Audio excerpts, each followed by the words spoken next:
everybody. So I haven't posted on here in a while, but today I'm gonna read a few selected poems that I wrote because I just feel like I need to. So I have this whole thing, has a lot of my writing in it, not all of it, but yeah. Okay. These are all untitled, or if they do have titles, I don't have them written down, but I'll try to remember them. Okay, the first poem. You did not make me feel calm like the eye of a hurricane. You did not make my stomach feel like it had a gentle breeze residing in it. You did not tickle me pink or red or even purple. You made me feel indigo and violet. You made me feel like all of the hurricanes in history combined into one devastating superstorm. You made my stomach feel like an orchestra of butterflies tuning their instruments, preparing to play Vivaldi. You came to me dressed in red, eyes filled with galaxies and lies. I found myself putting my hair up in a ponytail because you told me you loved me that way. I found myself becoming a version of me that you would love more. I didn't care about becoming unrecognizable because you made me feel so many things. Violent, passionate, unexplainable things. You fucked me harder than I've ever been fucked, not with your body, but with your mind. Being in your presence drove me wild with madness and lust. I felt a divine connection. Our atoms were the same. Our souls had been dancing together for centuries. I realize now I was selfish because all I considered was how you made me feel. I never questioned whether or not you felt the same. That's poem one.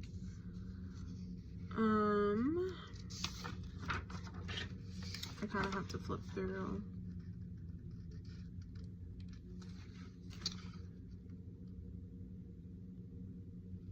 Okay, here's another one, untitled as well. What do you crave? What is your rawest desire? What enables you to misbehave? If I dug far enough into your soul, what would I find? Passion, love, flames, or perhaps a barren cave? It's impossible to tell. You could look like heaven but feel like hell. I hope for the best but expect the worst. Love is a curse, unrequited, karmic, or real. Regardless, it's a battlefield. A warrior always comes prepared with a shield, but what if it's made of glass? I could hear the gorgeous sound of your laugh, and then it would shatter. Scared to death of this vulnerability, you know it's bad when you don't even try to pick up the pieces. I'll take your hand, always hoping, praying, begging for the best. This is my voluntary death, inhaling you with my last breath. Oh.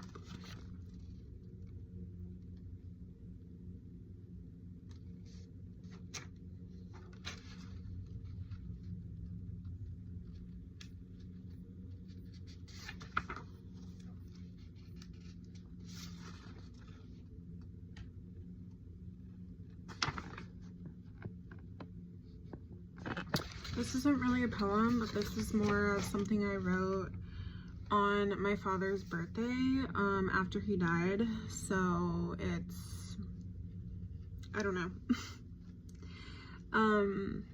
Happy birthday to my father. You would have been 55 today. I miss you a lot, but I kind of hate your guts. I didn't deserve this. I was finally becoming normal and okay, and then you added on a lifetime of more trauma that has to be healed and taken care of. I am absolutely fucking exhausted at this point. Every day it is a struggle to keep myself alive. I was sentimental in the most infinite way for so long. Everything felt near and dear to my heart. So much of my world and mind shattered when I realized no one else was the same. I remembered everything about everyone, and it all felt so special and significant, and no one remembered anything about me. None of the interactions were special to them like they were to me. Nobody thought about how wonderful it was that I was born on the 27th of the 12th month. And nobody thought about how much sense it made that my favorite color was green. I had thoughts like this about everyone. I think the worst was when I realized my mother wasn't sentimental and didn't care to learn about me at all. I wanted to know everything about her, but I was not interesting enough. I started to suppress this part of myself that was wildly nostalgic and poetic. I expressed sentimentalities at every moment I could. I don't do this anymore because no one ever fucking cares. No one feels in their heart the way I do. Everything always felt so fucking important to me, and it burned my soul when I realized it's actually all so meaningless. People love to abuse the people that love them because we love to feel forgiven. Abusers hate themselves, and that is why they abuse. Trust me, I know. Abusers know, sometimes consciously, sometimes subconsciously, that those who love them will forgive them. There is no better feeling than being forgiven, knowing that you are rotten and filthy, and that someone will still choose to believe that you are good. I think this is why so many parents are abusive. They know, here is this little person who will love me no matter what. So instead of treating that as something that is sacred, I will abuse my power and take advantage of their open hearts. It's like letting out all of your darkness on someone because there will never truly be any real consequences. That's why I love when children turn into adults and decide to go no contact with their abusive parents. It's karma, redemption. It's what is right. Sadly, most parents will end up just filling the void and never fully accepting that they're an abuser. You'd think losing your baby would make you change, but I'm sad to say it hardly ever does. The abused becomes the abuser. This is true, and I hate to admit it, but I have become somewhat of an abuser. I spent a majority of the first 20 years of my life with my father, so I suppose it was only a matter of time. I am abusive, yes, but I will not always be this way. I will heal, and on everything that is good in the universe, I will never become a parent if I have even one inkling of a feeling that I could be abusive towards them. I actually think it's my moral duty to not engage in any close relations until I'm no longer abusive. That was kind of like all over the place. But yeah. Here's another one. This is short. Eating is a religious act for me, the most sinful ceremony. I starve myself for days and feel cleansed. Clarity engulfs me and emptiness becomes me. One can only remain empty for so long. When the hunger takes over, I am an animal, desperate and starving for substance. I am sacrificial in this act, exchanging emptiness for fullness. Even the apple makes me feel gluttonous.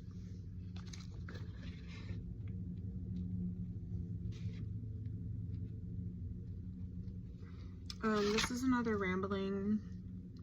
It's not really like, you know, a poem.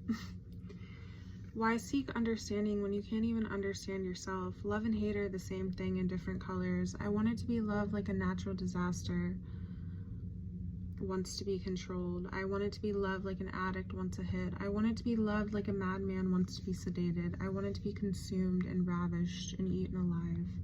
I was born to be destroyed and rebirthed. The flames of love burn me alive, and I scream in ecstasy and beg for more. The fire that burns for eternity. I am multicolored. I like the way he takes me and reshapes me and becomes me. At every corner there is a mirror, and I have always been frightened by my own reflection. A million strings tied to my heart, flowing in a million different directions. I am pulled and thrown and knotted, and it is hard to remain fearless. To love is to surrender, and to hate is to surrender. My father taught me how to be angry. My father taught me how to be kind and vicious and impulsive and free. Escapism is my favorite word, and it runs through my blood and my veins, and my soul like a river runs through the forest. I used to lay in the snow and beg for it to freeze me, and I have been cold ever since. I love the way you look at me like you hate me, and how your smile makes me weak and submissive, and one day I will be taken and I will never come back. At what point do you stop returning to yourself? At what point do you look up at the sky and stop smiling at the clouds? The rain is my favorite lover. She washes me clean and rids me of my sin. The sin that pours out of my mind and my mouth. Love should not be a dirty word, but I've never known anything other than demise. I see light and darkness in everything, and it creates a cacophony of pain and joy within me every day.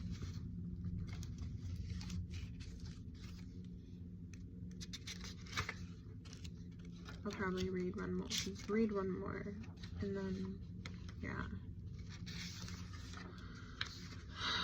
Let me just see.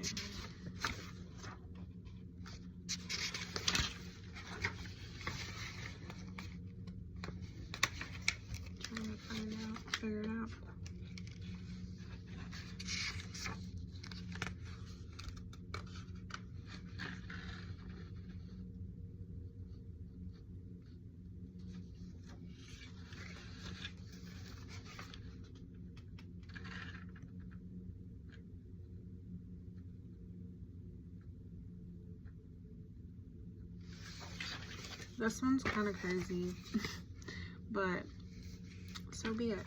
This will be the last one. I was born from maniacs and addicts and thieves and artists and lovers and people who would rather die than face the truth, and some who would do anything for love and anything for art. I was made to be disfigured and unsure of exactly what I am doing here. Being created from chaos's cause for a compilation of mismatched puzzle pieces and fragments of a 1,000-foot-long broken mirror. I spent a lot of my childhood praying that I would become kind, unbroken, and worthy of normalcy and I'm bad at this word. Mundanity, whatever. All along, I was manifesting a never-ending wildfire. I convinced myself that I was a good person for as long as I could, but there is a reason I had so many issues so early on. My grandma... I'll leave that part out.